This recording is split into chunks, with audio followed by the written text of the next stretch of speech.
नमस्कार, मनी गुरु की इस खास पेशकश में आप सभी का स्वागत है। मैं हूं स्वाति रायना। आज हम जानने की कोशिश करेंगे कि बजट से पहले आपकी क्या रहे एसेट एलोकेशन स्ट्रेटजी। खास तौर पर बजट में जिन सेक्टर्स को बूस्ट मिलने की संभावनाएं हैं, क्या वहां पर उन सेक्टर में आपको निवेश करके अपना एक टैक्टिकल पोर्टफोलियो क्रिएट करना चाहिए। कैसे आप एसेट एलोकेशन के जरिए अपने पोर्टफोलियो को सजा सकते हैं। निवेश की प्लानिंग बजट से पहले, बजट के बाद कैसी होनी चाहिए, इस पर एक आज चर्चा हम करेंगे। हमारे साथ जो खास मेहमान हैं उनका परिचय करा देते हैं। Kirtan Shah, CEO Credence Wealth Advisors हमारे साथ हैं। कीर्तन, आपका स्वागत हम करते हैं आज के इस खास कार्यक्रम में। बस अब कुछ दिनों की और बात और बजट हमारे सामने होगा और इलेक्शन से पहले का फुल टर्म बजट हम देखेंगे। तो उम्मीद है हर किसी को है कि सरकार अपना बेस्ट से बेस्ट देने की कोशिश करेगी जहां पर सबसे ज्यादा जरूरत है। इसलिए मैं आपसे सबसे पहले समझना चाहती हूं, बजट 2023 इनफैक्ट एक्चुअली 2 साल के बाद कोरोना मुक्त टाइम पर ये बजट हमारे सामने आएगा। फोकस कहां पर रहने की उम्मीद है? स्वाति, सबसे पहले तो मुझे ऐसा लग रहा है कि ये एक थोड़ी सी मार्केट की एक्सपेक्टेशन ऐसी है कि शायद क्योंकि ये लास्ट फुल बजट है, इसके बाद इलेक्शन ईयर है, तो शायद ये बजट पॉपुलिस्ट हो सकता है। मुझे थोड़ा सा डाउट है। मुझे ऐसा लग रहा है कि अगर इस गवर्नमेंट की अगर हम पिछली बजट्स को ध्यान में रखें तो मुझे ऐसा लग रहा है कि उनका फोकस पॉपुलैरिटी से ज्यादा फोकस जो ग्रोथ ओरिएंटेड बजट होना चाहिए उस पर हर बार रहा है। तो मुझे नहीं लगता सबसे पहले तो कि प्रॉबेबली ये बजट पॉपुलिस्ट होगा। मुझे डेफिनेटली ये लगता है कि पोस्ट कोविड जो फिस्कल कंसोलिडेशन की जरूरत है, क्योंकि बहुत सारी सब्सिडीज बहुत सारा पैसा जो दे दिया गया है जिसकी वजह से फिस्कल डेफिसिट बढ़ गया है, उसे कंट्रोल करने पर और कैसे अच्छे बिजनेसेस को और प्रोत्साहित किया जाए, इस पे फोकस होगा बजट का। और बजट पॉपुलिस्ट नहीं होगा मेरे हिसाब से। सबसे पहले तो 2 चीजें हैं। मुझे ऐसा लग रहा है कि अगर आप लास्ट ईयर देखें तो कैपिटल एक्सपेंडिचर जो पैसा खर्चा किया गया था बिजनेसेस को बढ़ावा देने के लिए, वो तकरीबन 2.9% था जीडीपी का। मुझे ऐसा लग रहा है क्योंकि इंडस्ट्रीज को सपोर्ट करना है, इसे इस बजट में बढ़ाकर तकरीबन 3.5 तक कर दिया जाएगा, तो ज्यादा पैसा दिया जाएगा इंडस्ट्रीज को और ग्रो होने के लिए। मुझे ऐसा लग रहा है बहुत सारा emphasis ease of doing business पे दिया जाएगा, क्योंकि हम जितनी ज्यादा मैन्युफैक्चरिंग पे फोकस कर रहे हैं, जितने ज्यादा बिजनेसेस को इंसेंटिव्स दे रहे हैं कि आप प्लीज बिजनेस सेटअप कीजिए और लोकल मैन्युफैक्चरिंग कीजिए, लोकल सोर्सिंग कीजिए। I think ease of doing business पे काफी फोकस हो सकता है इस बजट पे। आप आई एम श्योर हम सब देख रहे हैं पिछले 3-4 सालों से, स्पेसिफिकली कोविड के बाद और जैसे ही वो चाइना +1 थीम और बहुत सारे बिजनेसेस जो चाइना से बाहर निकल के कहीं और सेटअप करना चाहते हैं, उसको सपोर्ट करने के लिए इंडिया मैन्युफैक्चरिंग में डोमेस्टिकली बहुत मेहनत कर रहा है। आपने ऑलरेडी देखा है कि कैसे एप्पल ऑलरेडी कह रहा है कि वो अपने प्रोडक्शन का 25% इंडिया से करेगा। तो मुझे ऐसा लग रहा है मैन्युफैक्चरिंग पे बहुत फोकस होगा और बहुत सारी ऐसी इंडस्ट्री जहां पर लेबर बहुत ज्यादा लगता है, लोगों को जॉब्स मिलती है, वहां पीएलआई स्कीम्स पे काफी एक्सपेक्टेशन है। तो मुझे ऐसा लग रहा है कि मोटा मोटा 3-4 चीजें, कैपिटल एक्सपेंडिचर, इंफ्रास्ट्रक्चर पे पैसा खर्चा किया जाएगा, रूरल वेलफेयर पे, मैन्युफैक्चरिंग को रिवाइव करने की कोशिश की जाएगी और पीएलआई स्कीम्स। ये मुझे ऐसा लग रहा है 4-5 मेन थीम्स हो सकती है इन बजट की। बिल्कुल। अब आपको अपने पोर्टफोलियो में क्या कुछ बदलाव करने की जरूरत है? बेसिकली जिन सेक्टर्स पर फोकस रहने की पूरी संभावना है, क्या वहां पर आप अपना निवेश का फोकस भी बढ़ाएं? इस पर चर्चा करने की शुरुआत करते हैं। हर्षवर्धन रूंगटा हमारे साथ अब शो में शामिल हो चुके हैं। ये certified financial planner Rungta Securities से हमारे साथ है। हर्षवर्धन, स्वागत करते हैं हम आपका आज के इस खास कार्यक्रम में। कीर्तन से यही बात कर रहे थे कि इस बार बजट कैसा नजर आ रहा है, क्या हो सकता है इस बजट में। वैसे तो सारी अटकलें ही हैं, हम तो सिर्फ एक्सपेक्ट ही कर सकते हैं। सही जो ऐलान होंगे वो 1 फरवरी को ही मालूम चल जाएंगे। पर तमाम एक्सपर्ट्स और आपने भी जो सोचा और समझा है, जितने न्यूज़ गैदर हमने की है, कुछ गेस वर्क तो हम कर ही सकते हैं। इसमें अब इम्पोर्टेंट समझना ये ज़रूरी है कि जिन सेक्टर्स पे ज़्यादा फोकस रहने की संभावना है, जैसा कीर्तन ने भी बताया कि मैन्युफैक्चरिंग है, कंजम्पशन को बढ़ाने की ज़रूरत है, रूरल हो गया, बहुत सारे जो सेक्टर्स है वहाँ पर फोकस रहने की पूरी संभावना जताई जा रही है इस बजट में भी।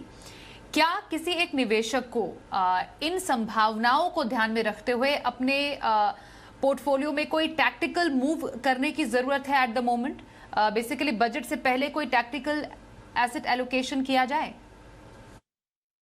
वेल देखिए स्वाति, अगर हम इस न्यूज को एंटिसिपेट कर सकें और जो हम चाहते हैं और जो हमने सोचा है अगर वो सही निकले, तब ये टैक्टिकल मूव जो हम करने की बात कर रहे हैं उसका फायदा मिलेगा। सीधी सी बात है। तो सबसे बड़ी दुविधा जैसे आपने शुरुआत में कही थी कि ये एक अटकलें हैं, मतलब हम एक एस्टिमेशन कर रहे हैं, हालांकि जो एक्चुअल अनाउंसमेंट होना है वो 1 फरवरी को होना है। सो यस, अगर कोई इन्वेस्टर है जो समझ सकते हैं और उनको क्लियर इंडिकेशन है, जो फोर्स ही कर सकते हैं, मान लीजिए कि ये सारे बदलाव आने ही वाले हैं और इस पर्टिकुलर सेक्टर या इस थीम को बढ़ावा मिलने वाला है, तो यस, टैक्टिकल मूव करने के पॉइंट ऑफ व्यू से वो एक अपने जितना भी एसेट्स है उसका एक छोटा हिस्सा वो एक टैक्टिकल मूव में लगा सकते हैं। तो एक टैक्टिकल एलोकेशन होता क्या है? तो आपने अपना एक एसेट एलोकेशन प्लान बना रखा है कि हम कितना इक्विटी में जमा होगा, कितना डेट में होगा, और अगर हमें ऐसे लगता है कि कोई पर्टिकुलर सेगमेंट या कोई पर्टिकुलर सेक्टर थीम अच्छा चलने वाला है, तो हम एक टैक्टिकल मूव करते हैं। टैक्टिकल मूव एक टेम्परेरी मूव है, जब हम मान लीजिए इक्विटी या डेट में से एलोकेशन चेंज करते हैं और बढ़ाते हैं एक पर्टिकुलर सेक्टर में इक्विटी के लिए मान लीजिए, और जब वो मूव खत्म हो जाता है, जब ये एक्चुअल जो मूवमेंट होना था वो अगर हो जाता है, तो हम वापस रिस्टोर कर लेते हैं हमारे ओरिजिनल एसेट एलोकेशन प्लान के लिए।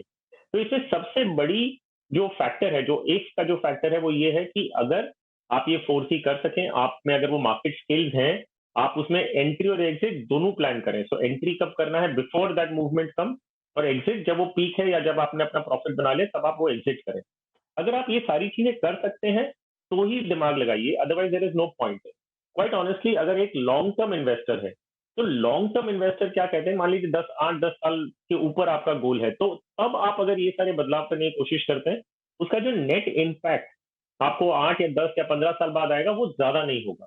सो अगर आप एक पैसिव इन्वेस्टर है, मार्केट स्किल्स नहीं है आपके पास, तो फिर कोई फायदा नहीं है। अगर आप मार्केट के एक्सपर्ट हैं और इसको टाइमिंग कर सकते हैं, तो यस, मोस्ट सर्टेनली आप इसका एक कोशिश जरूर कर सकते हैं। बिल्कुल। तो आपको बेसिकली बाजार की समझ होना बेहद ज़रूरी है। जो फाइन पॉइंट्स होते हैं बजट के या बजट से पहले, कि सरकार अगर फॉर एग्जांपल मैन्युफैक्चरिंग सेक्टर में अगर कुछ ऐलान करती है तो कौन से ऐसे स्टॉक्स हैं जिससे उनमें फ़ायदा होगा, आप उस हिसाब से, जैसा हर्षवर्धन ने भी बताया, टैक्टिकल एलोकेशन ज़रूर कर सकते हैं, पर वो एक शॉर्टर टर्म का बेनिफिट आपको देगी। जैसे ही वो इवेंट ख़त्म होगा उसका बेनिफिट भी काफी हद तक फेड होता हुआ नजर आएगा। कोई मतलब फायदा आपको होगा, लेकिन लॉन्गर टर्म के लिए आपको एक प्रॉपर एसेट एलोकेशन की ही जरूरत है। डेफिनेटली कर सकते हैं अगर आप इसको सोचते और समझ सकते हैं अच्छे तरीके से। वही जब हम ब्रॉडर थीम्स की यहाँ पर कीर्तन बात कर रहे हैं, आपने मैन्युफैक्चरिंग की बात की, इंफ्रा हो गया, फिर लॉजिस्टिक्स है। बेसिकली जो पीएलआई स्कीम का दायरा है उसको बढ़ाने की यहाँ पर बात की जा रही है, जिससे कि ज़्यादा से ज़्यादा बूस्ट मिले मैन्युफैक्चरिंग को। और ये एक ऐसा सेक्टर है जिसके बूस्ट से डेफिनेटली इकोनॉमी को अच्छा बूस्ट मिलता है। तो यहाँ पर हम अभी एट द मोमेंट क्या चैलेंजेस देख पा रहे हैं और इस बार बजट में क्या एक्सपेक्ट करें? स्वाति जी, सबसे पहले जैसे मैंने मेरे ओपनिंग स्टेटमेंट्स में भी कहा, मुझे ऐसा लग रहा है कि पीएलआई स्कीम एक बहुत ही सिग्निफिकेंट रोल प्ले कर रहा है आज मैन्युफैक्चरिंग बिजनेसेस को सपोर्ट करने के लिए इंडिया में। बहुत सारे ऐसे बिजनेसेस है, और एप्पल जिसका एग्जांपल मैंने थोड़ी देर पहले दिया, जिनको प्रॉबली जियोपॉलिटिकल प्रॉब्लम्स और चाइना की अनसर्टेनिटीज, पॉलिटिकल अनसर्टेनिटीज की वजह से वहां से पैसा या बिजनेसेस निकाल कर किसी और देश में लेके जाना है। जैसे बहुत सारे यूएस के बिजनेसेस है जो सेमीकंडक्टर्स, वो बिजनेसेस वापस यूएस में लेके जाने की कोशिश कर रहे हैं, क्योंकि उन्हें शायद ताइवान और दूसरे स्टेट्स में ये जियोपॉलिटिकल कई प्रॉब्लम्स हो रही है। तो मुझे ऐसा लग रहा है कि अगर इंडिया को एक बहुत ही सुपीरियर सब्स्टिट्यूट माना जा रहा है चाइना को, तो उसके लिए बढ़ावा देने की बहुत जरूरत है मैन्युफैक्चरिंग सेक्टर को, जिसमें पीएलआई ने बहुत ही इंपॉर्टेंट रोल प्ले किया है। मुझे ऐसा लग रहा है कि इस बजट में, तो अब तक अगर आप देखेंगे पीएलआई स्कीम्स आई थिंक शायद कुछ 16-17 सेक्टर्स के लिए दी गई है। मुझे ऐसा लग रहा है इस वाले बजट में डेफिनेटली थोड़ा सा और इंसेंटिव दिया जाएगा कुछ और सेक्टर्स को, जिनसे वो सेक्टर्स थोड़े से कॉम्पिटिटिव बन सके, जैसे शायद मोबाइल फोन मैन्युफैक्चरिंग हो गया, केमिकल्स हो गया, ऑटो कंपोनेंट्स हो गया। मुझे ऐसा लग रहा है क्योंकि लार्जर थीम आपका मैन्युफैक्चरिंग है, तो पीएलआई से एक सपोर्ट मिलेगा। दूसरा सपोर्ट आपको जो चाहिए वो है शायद इंफ्रास्ट्रक्चर और लॉजिस्टिक्स, क्योंकि आप शायद मैन्युफैक्चरिंग तो अच्छे से कर लेंगे, पर अगर आपके रोड्स, रेलवेज और बाकी इंफ्रा, जिसकी वजह से ये एक end to end product solution बन सकता है, अगर वो प्लेस में नहीं है, तो शायद मैन्युफैक्चरिंग में थोड़ी सी मुश्किलात आ सकती है। तो मुझे ऐसा लग रहा है कि इसी थीम को ध्यान में रखकर हर साल की तरह लॉजिस्टिक्स और इंफ्रा पे भी बहुत ज्यादा फोकस दिया जाएगा, क्योंकि ये डायरेक्टली इनडायरेक्टली मैन्युफैक्चरिंग सेक्टर को एक काफी सपोर्ट देते हैं। और इन सब के साथ, क्योंकि हम ज्यादा से ज्यादा लोगों को इनवाइट करना चाहते हैं कि आप मैन्युफैक्चरिंग बेस इंडिया में बनाइए, चाइना का बहुत अच्छा सब्स्टिट्यूट है। मुझे ऐसा लग रहा है कि ईज ऑफ डूइंग बिजनेस में बहुत सारे चेंजेस या सजेशंस या बहुत सारी चीजें मुझे ऐसा लग रहा है बजट में फोकस में होगी, क्योंकि आप जितना इजी किसी भी एक एंटिटी को इंडिया में बिजनेस खोलकर चलाने के लिए, या जितनी तेजी से आप इसे खोलकर चलाने की अपॉर्चुनिटी देंगे, तो उतने ही ज्यादा हम इन्वेस्टमेंट्स को अट्रैक्ट कर पाएंगे। तो मुझे ऐसा लग रहा है इन लार्जर लॉजिस्टिक्स इंफ्रास्ट्रक्चर वाली थीम में पीएलआई, मैन्युफैक्चरिंग और ईज ऑफ डूइंग बिजनेस पे काफी फोकस हो सकता है इस वाले बजट पर। ओके, बिल्कुल। तो मैन्युफैक्चरिंग सेक्टर को बूस्ट देने की पूरी तैयारी सरकार की कोशिश रहेगी कि रहे, बिकॉज यहाँ पर ग्रोथ को भी बढ़ावा देने की काफ़ी ज़्यादा ज़रूरत है। जब हम अब पोर्टफोलियो की तरफ आते हैं अपने हर्षवर्धन, तो हमने जैसा बोला कि चलिए बजट के इर्द गिर्द आप अपने पोर्टफोलियो में कुछ टैक्टिकल स्ट्रैटेजी या टैक्टिकल एलोकेशन डेफिनेटली कर सकते हैं, लेकिन सबसे ज़्यादा जो मैटर करता है वो लंबी अवधि का एसेट एलोकेशन है।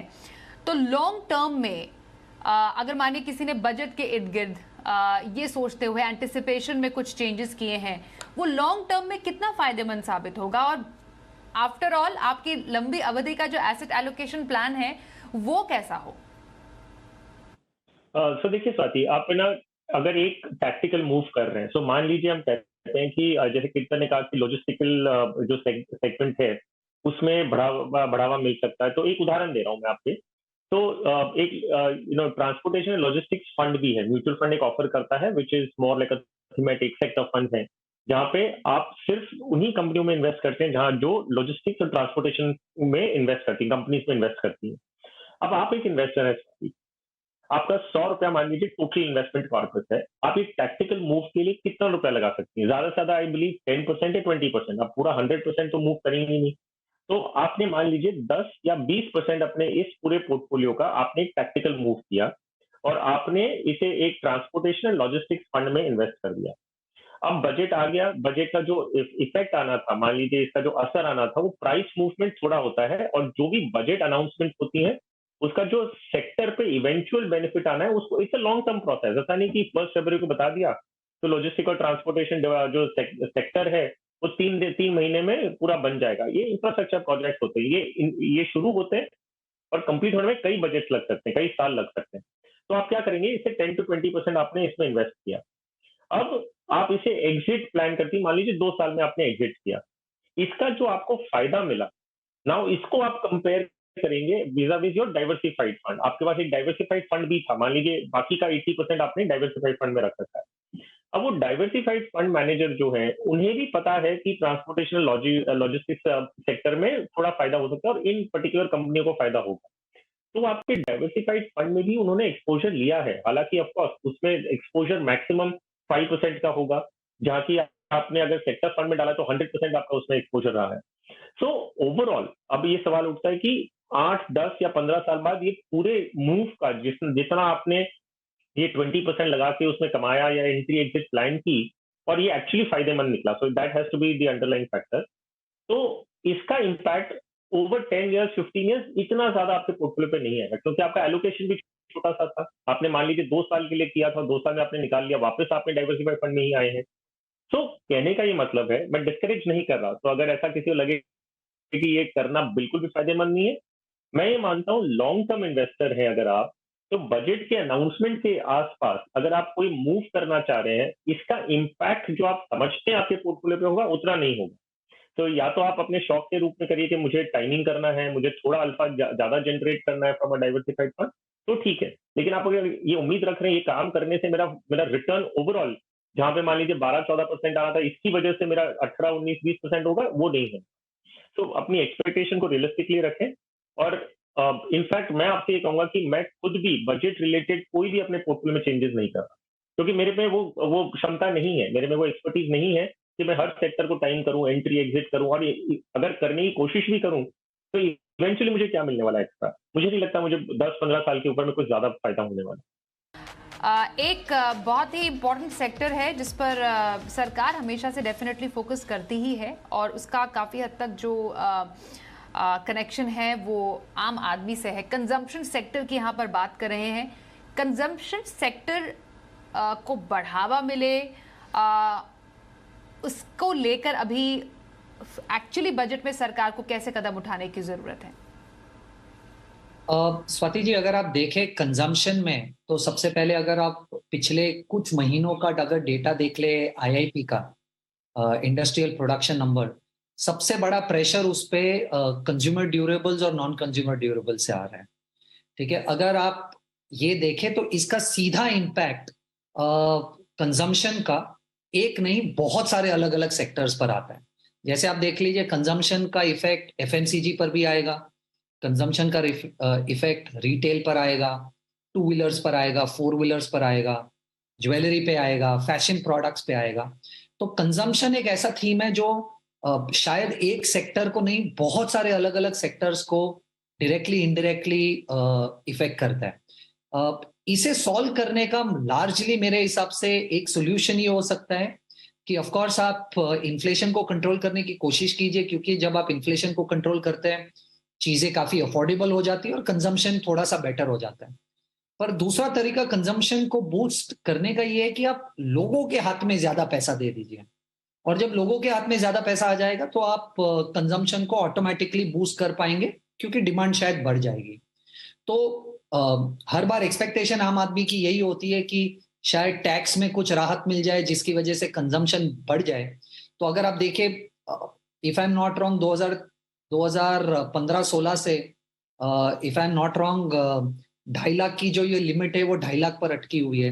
तो शायद आम आदमी ये होप कर सकता है कि अगर ये 2.5 लाख की जो लिमिट है उसे 5 लाख कर दे तो लोगों के पास ज्यादा पैसा आ जाएगा, जिससे कंजम्पशन बेटर हो जाएगा।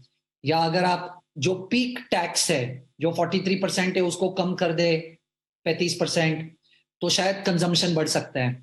या आपकी जो एटीसी की लिमिट है, या आप जो इंटरेस्ट में जो सेक्शन 24 में जब हाउसिंग में आप इंटरेस्ट लेते हो या लोन पेमेंट करते हो तो उसमें इंटरेस्ट में जो डिडक्शन मिलता है वो बढ़ा दे। तो ऐसी बहुत सारी चीजें हैं टैक्स एंगल पे जो मुझे ऐसा लग रहा है कि शायद अगर बजट में की जाए, जिसकी वजह से आम आदमी के पास पैसा बढ़ जाएगा, which will lead to higher consumption.